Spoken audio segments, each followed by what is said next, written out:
Sometimes, maybe even often, we are our own worst enemy in getting promoted. Do you need to get out of your way? Well, listen up. We're going to talk about that coming up right now. Hi there, I'm Andrea Adams. I'm the host of the HR Hub. On the show, you get all kinds of insight into HR. I encourage you to subscribe to the show or podcast. Keep learning from my guests. Today, my guest is Laura Terrell. Laura is a lawyer and an international coach. Her promotions have included being a special assistant to the president in the White House and being a partner at 2 law firms. So we're going to get some insight from her today. Hi, Laura. How are you? I'm great. Thanks, Andrea. Thanks for coming on. This is more of a, less of a sort of technical HR and more of a personal development one. But from your experience, what are some of the obstacles that hold people back when they're seeking out promotions or a new job opportunity? I find there are many commonalities with people that I work with who say, I'm interested in becoming a partner at my law firm, for example, or I'd really like to be promoted to vice president or have the opportunity to lead my own team at my company. One of the first questions I ask clients is, well, what do you know about what it takes to achieve that promotion or get that election to partnership? And I find often that many people have assumptions about what's required for that promotion, but they don't have as many facts. Maybe they've heard some water cooler gossip, or they have office friends that say, everybody that gets promoted to that job has had this experience, or they open that up every year, but they've never really promoted someone, or last year, everybody that got promoted had this qualification. And instead of investigating or researching to see if those things are really true, and to find out what is really being sought in the promotion path or the position that's come open, I find people have a tendency to cling to those assumptions. And one of the first things I talk with clients about is really doing your homework, trying to find out what the facts are around what it takes to be promoted or get that election. And I find often people say, well, I don't know who I would ask. So that's an important part of what I encourage is let's start identifying the people you would ask. Maybe it's someone in your HR team that has made the listing for the job. And if the HR person says, this is a pretty standard description, every vice president role is different, who would I find out from how this vice president role is different? Or who has come into this role on this team in the past that I might talk with about what their experiences were. So I think getting information is always critical. Having a real factual grounding in the kind of goals that you're seeking and what it takes to get there is important. The other commonality I see is that clients often say, I'd really like to achieve this promotion, but I don't think I have this skill or this particular qualification. And I think we're all fairly familiar now with the research that shows, particularly for women tend to wait to apply for promotions until they have 100% of the qualifications that are set forth in a role.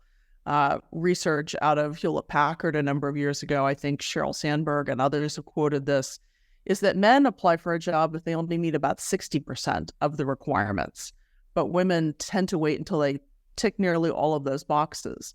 Instead of asking, what's this job really about? What do I have that I bring to this? Maybe I don't have a master's degree, but I have 10 years of experience directly in this project area. I've worked in this industry. I understand these clients, and I can point to achievements that are relevant to this role, even if I don't have that particular qualification. That ties back again into the facts of understanding what's required for the job, because it might be that the job posting says we want somebody with a master's qualification or an MED, but if you don't find out how firm that is and how intentional that is for the company, you're making assumptions that might hold you back from applying for something that you really are a great candidate for. Okay, so you talked about, in particular, women, we wait until we have 100% of the qualifications before applying because we think we need to have all the qualifications. So how can someone overcome that? That's a self-limiting belief. How can we overcome that and maybe some other self-limiting beliefs in seeking out promotions and new job assignments? Well, I'm a big believer that you need to be a PR person for yourself. I'm not talking bragging. I'm not talking about bragging or selling everybody on everything that you do or constantly talking about me, me, me, me, me. But being a PR person in terms of talking to yourself about what your skills and strengths are. Easy place to start. Make a list of the skills that have made you successful. If you're in a role that you feel like you've done well in and you're ready to move to the next level, start listing, what have I done? I've led a team of 5 people. I've had a client that successfully achieved its goals working with us. Maybe they got the deal done that they needed, or they were able to integrate their new business into their existing company. And along the way, as you identify your skills and you think, here's what I think I've done well, it's also really important to ask other people. Start with people that you really trust and who think highly of you, and ask them, what are some of my strengths? What are some of the things that you think I do well? And if I'm thinking about the next step of my career, where would you point me? Maybe your skills are really in a managerial capacity, or maybe they're in a technical capacity, and maybe they share both. The other thing that I think is really helpful to building your own sense of PR is tracking your achievements and giving yourself a pat on the back list or an accomplishments list quarterly. I published an article this quarter for the first time in a journal that I've been seeking to be part of, or I secured 2 new clients. Those are things that sometimes people overlook, and I find at the end of the year, people are saying, what did I do? How do I write something on my evaluation that tells that I had a great year? It positions me well for the next year. If you have that list that you're working through the whole time, you're reminding yourself and you're promoting what you've done to yourself and track of something that you can then figure out how to shape for others. I don't like thinking about that stuff. It makes my skin crawl, but you're so right. We have to do it. Jeepers. Okay. It's just a list for you. That's what I hear this from clients who say, that seems really weird, Laura. Why would I write down how great I think I am? And I say, well, let's not say I'm great or I did this really well. Write down what you did factually. And don't tell me it was the best presentation ever. I did a presentation that was to a group of people more senior than I've presented to before. Being very specific about what you've done and the facts that you've incorporated into that can help you feel a little bit less, hey, I'm tooting my own horn and putting my name in lights, but really just writing down the factual record of what you've accomplished. Well, and the other thing is to even, and probably I'll confess it's a bit of a tendency of mine, is to underestimate what I've done and just think, oh, well, that was easy. Who cares, right? It's easy for me. It's easy for everybody, but may not be. Career management skills.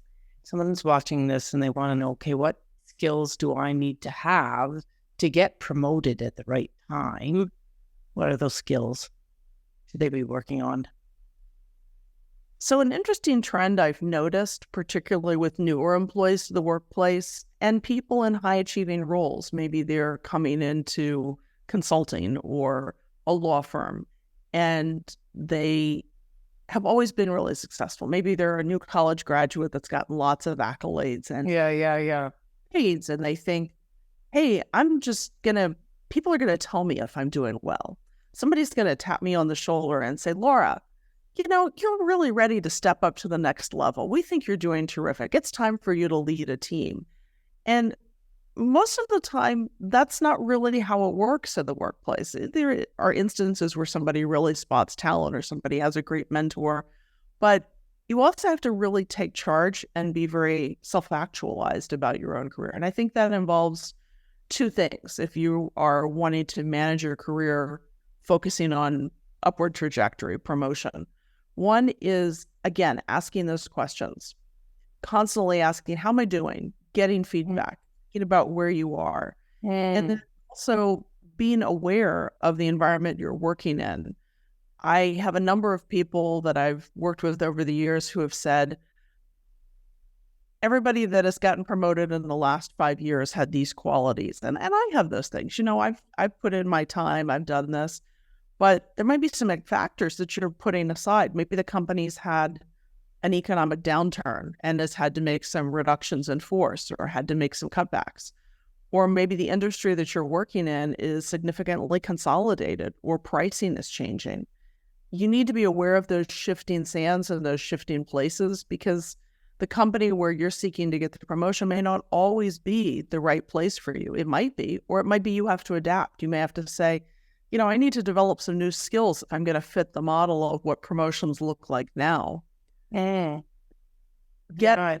that information, and then also just being aware of the environment you operate in, as opposed to having your head down at your desk and saying, I did that project. I was on that team. I got a good review last year. Even a good review without enough detail around it to give you feedback and understanding of where you could grow. And look, we all have room to grow, is really critical. So I think that self-awareness and then taking action on those things is important. Because again, if you wait for somebody to tap you on the shoulder, it's probably not going to happen. You're going to have to step up and figure out what the path is for you. Okay, so you were just talking about growth. And we all need feedback to help our growth, but sometimes feedback's a little bit more self-interest, like on the perspective of the giver, like they're sort of reflecting their own self or beliefs. How can we know when feedback's really good for us and when it's just not helpful? So feedback is such a loaded term, and I feel like people worry about feedback. They say, I got burned by a bad evaluation, or I get good feedback every year, or I get okay feedback, but I don't really know what that means. And I encourage people to challenge the feedback that they get, not in a pushy, negative, hey, why did you only give me a 3 out of 5 this year instead of a 4 or 5 out of 5? That's not the way to challenge in a constructive way.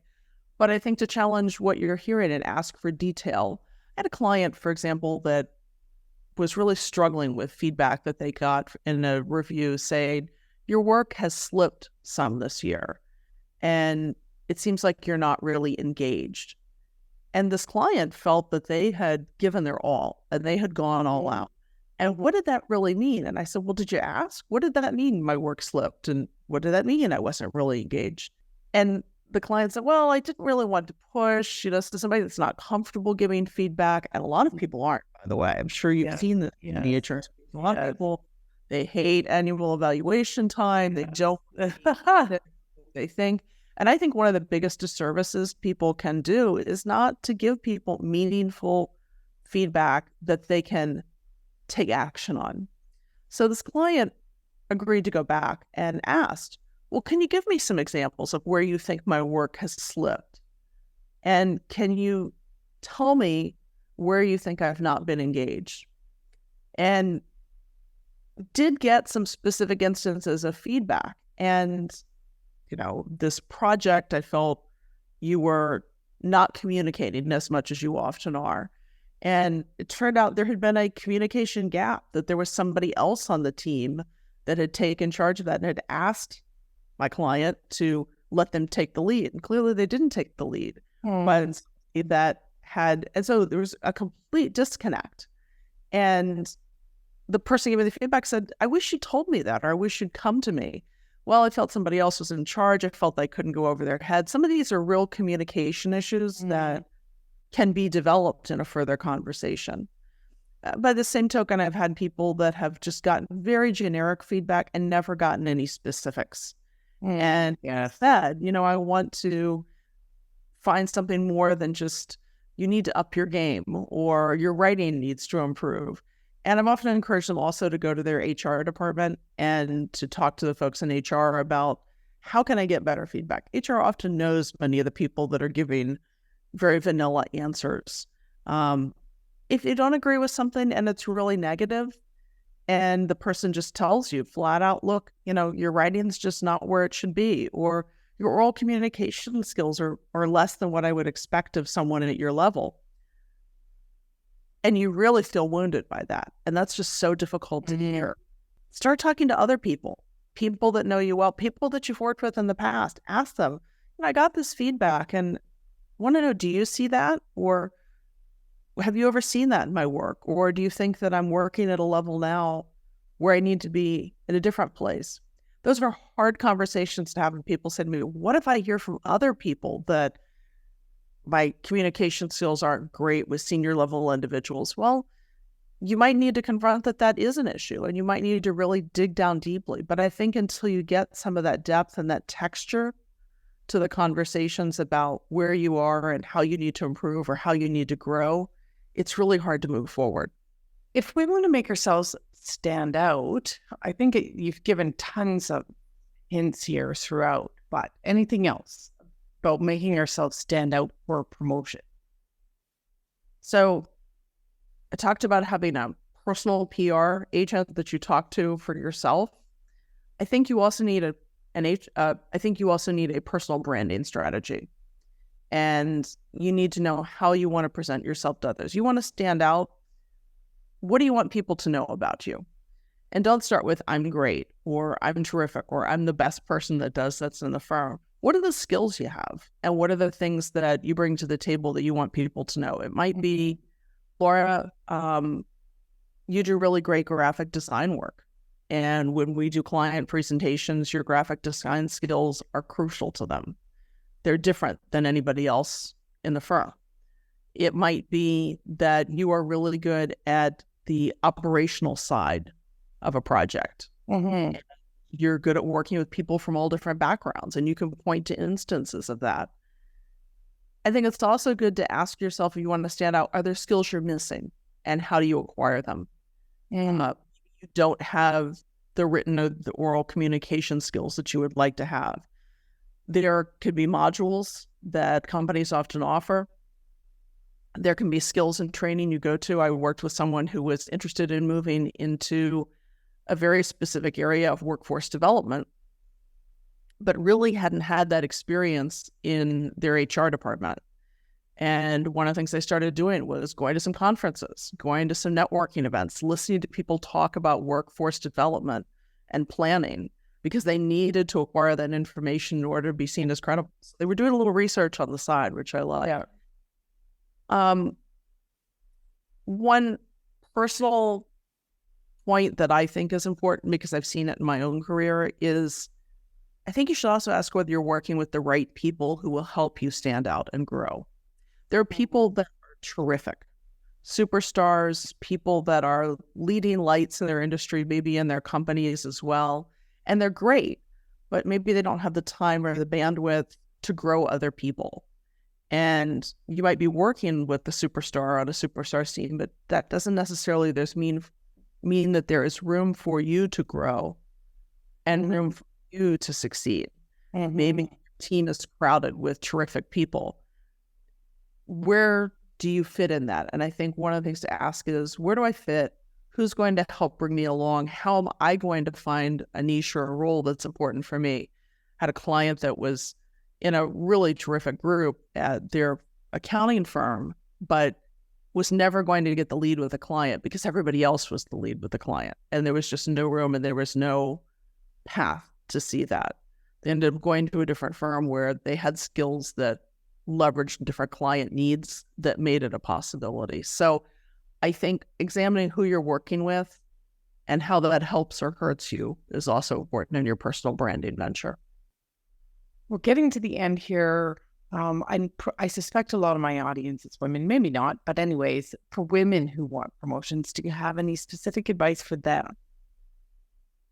Get all the information you can, ask a lot of questions, and seek out people that are going to be your sponsors. Ask specifically. Don't leave it for the unsaid or the sotto voce or the small ways of saying, oh, I talked to Laura and she said, I think you're terrific. Ask specifically, will you be my sponsor? Can I put your name in my promotion application?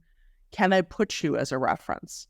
Will you speak for me so that I can list you for this promotion? I think you have to ask for that and be vocal about it. And I think that's more important for women that they line up those voices to speak for them and have the information they need going in.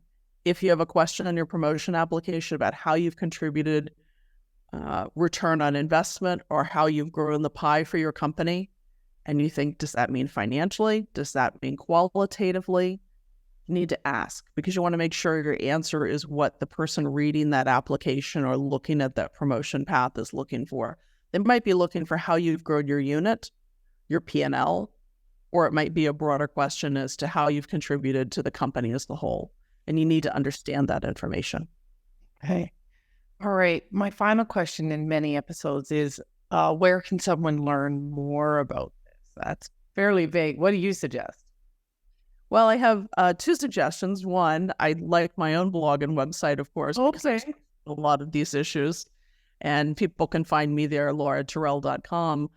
I also tell people across industries, Harvard Business Review is a great tool for learning and thinking about the issues that arise in our workplace and the promotion path and elevation potential that people have. I often have people that say, well, I didn't go to business school, or I'm not really in a business-focused industry. You know, I'm an engineer, or I'm a lawyer, or I do real estate development. And I tell them, I think one of the greatest gifts you can get, and I encourage people to get this for new graduates coming out of university, Harvard Business Review is a great source and a great tool. It just gets your gears thinking and is a wonderful way to think outside of your company, think outside of the space you're in. It's really accessible too. It's really accessible. It's easy. I think there's short articles, there's daily. Those are things that are enormously helpful for people. Yeah, and the writing style of it is not, it's not overly complicated. Like, it's just easy. It's generally an easy read. Okay, well, we'll close it there. Well, thanks, Laura. I'm thinking about that advice to be your own PR person. And as hard as that may be, it's likely going to keep you positive and reflecting on the real things you've done in your career, which is so helpful.